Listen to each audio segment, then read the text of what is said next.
L-Drauda. Greita, patogu ir pigu. Taupydami jūsų laiką, taupo jūsų pinigus.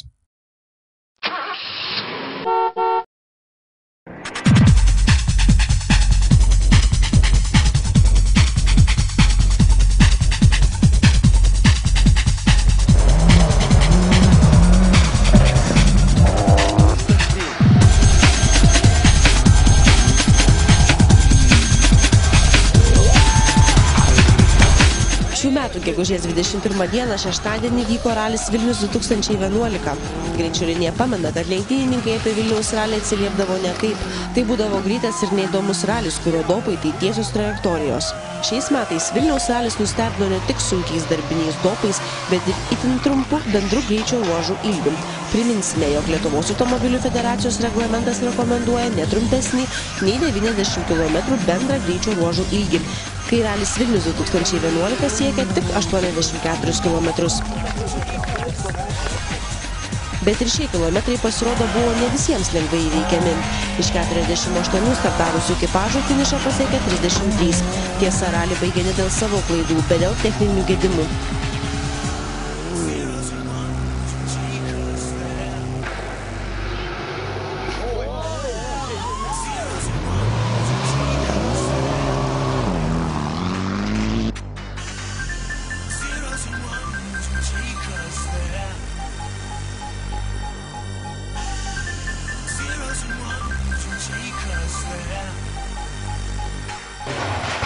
Gaila SMS Credit Baltic komandos narių. Deivido Jociaus, nes jo Mitsubishi Lancer Evo 9 patyrė elektros gedimą, kai lenktynininkas Vilniaus ralyje važiavo pirmoje pozicijoje. Jona Survilaitė su nauju šturmanu, kurio vietą užėmė mama Vesta Survilienė, parodė, kad važiuoti jau puikiai mokosi, bet deja ketvirtame etape ekipažui subyrėjo pavarų dėžė. Giedriaus Firanto ekipažui taip pat nepasisekė. Automobilių liaudiškai tariant nusisuko pusašis. Tomas Stabingis, SMS Credit Baltic komandos vadovas, irgi raliu nesidžiaugė. Lenktynių metu buvo pramuštas karteris.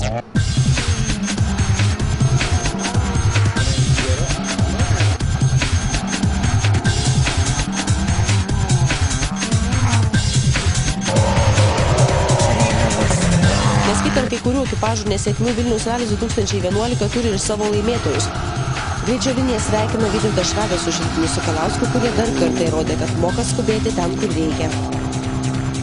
Visada, kai laimi varžybos, įvertinama 10 balų. O kaip jos vyko ir kaip ten eiga, aišku, galėjo būti geriau, galėjo būti šiek tiek įdomesnė kova. Gaila, kad Deividas nepabaigė ir neleido pakaifuoti iki galo, neleido ir kad ir mes, ir mūsų, ir jo ekipažas parodytų žmonėm viską tą, ką mes mokam geriausia, ir po to jau teko važiuoti šiek tiek, vadinkim, apriboju savo ir mašinos galimybės, kadangi labai norėjusi tos pergalės.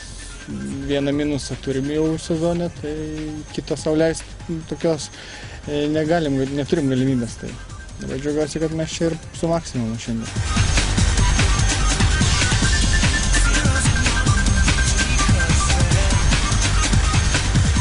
Pradžia buvo labai sunki, su šturmanu buvo problemų, naujas šturmanas, tai bandžiau mokinomės, darėm mokslą.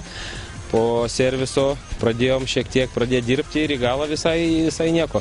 Bet pradžia pagadino rezultatus mūsų absoliučioj ir klasiai. Bet smagu baigti lenktynės, nes buvau prieš tai 2 metus nebaigęs.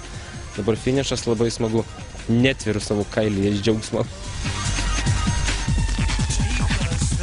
Iš tikrųjų, varžybos baigėsi panašiai kaip ir prognozavom, nes taip sutapo darbai ir Janka grįžo tik tai sekmadienį baigusi mokslus Škotijoje, tai nebuvo nei vienos treniruotės.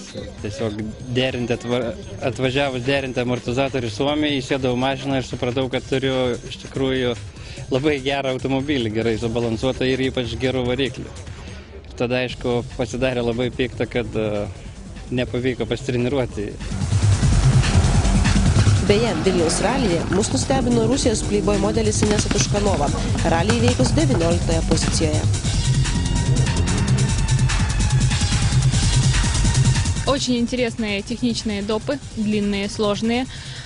Очень многому учат. Ну, конечно, хотелось бы более подготовленной приехать на гонку в следующий раз. Надеюсь, покажу лучший результат. Очень как-то тяжело складывалось еще со вчерашнего дня все.